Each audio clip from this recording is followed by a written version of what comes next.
जय माता दी। जय माँ गौरी की। ओम देवी महागौर्यः नमः।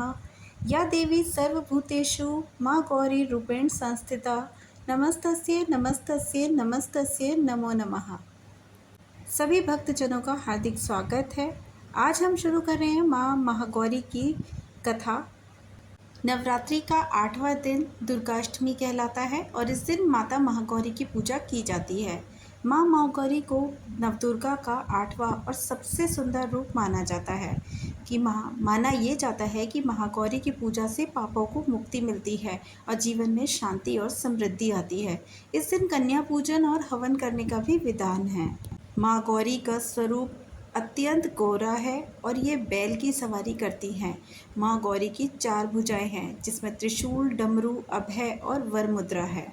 शास्त्रों के अनुसार माँ महागौरी की पूजा करने से सभी पापों से मुक्ति मिलती है और आराधना से आंतरिक दोष भी समाप्त हो जाते हैं और जीवन में शांति और सकारात्मक ऊर्जा का संचार होता है।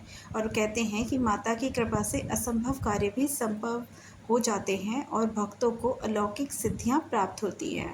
अष्टमी के दिन कन्याओं को पूजन किया जाता है। लोग हवन भी करते हैं। इस दिन महागौरी के बीज मंत्र का जाप करना चाहिए। महागौरी के भोग में नारियल, हलवा, पूड़ी और सफ़ेद रंग की मिठाई का भोग लगाया जाता है और इन्हें सफ़ेद फूल भी अर्पित किए जाते हैं और अंत में माता की आरती करी जाती है। तो चलिए सबसे पहले सुन लेते हैं माता महागौरी की व्रत कथा। दुर्गा अष्टमी व्रत कथा के अनुसार देवी सती ने पार्वती रूप में भगवान शिव को पति के रूप में प्राप्त करने के लिए कठोर तपस्या की थी। एक बार भगवान भोलेनाथ ने पार्वती जी को देखकर कुछ कह दिया जिससे देवी का मन आहत हो गया और वह तपस्या में लीन हो गई।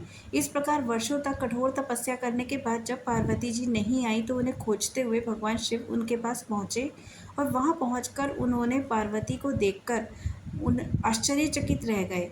पार्वती जी का रंग अत्यंत ओजपूर्ण था। उनकी छटा चांदनी के समान श्वेत, कुंद के फूल के समान धवल दिखाई पड़ रही थी। उनके वस्त्र और आभूषण से प्रसन्न होकर भगवान शिव ने उनको उमा को गौर वर्ण का वरदान दिया।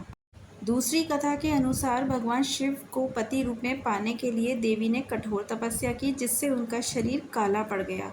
देवी की तपस्या से प्रसन्न होकर भगवान ने उन्हें स्वीकार कर लिया और शिवजी ने उनके शरीर को गंगा जल से धोया जिससे देवी का शरीर अत्यंत गौर वर्ण हो गया और तभी से इनका नाम महागौरी पड़ा।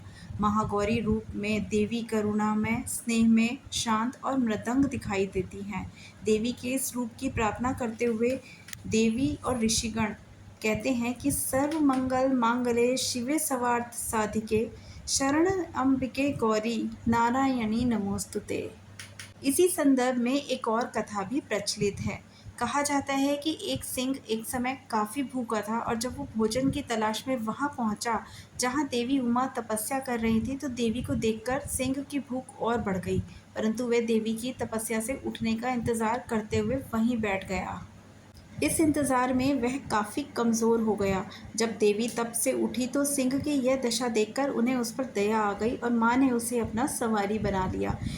इसी प्रकार क्योंकि उसने भी तपस्या कर ली थी, इसलिए देवी का वाहन बैल भी है और सिंह भी।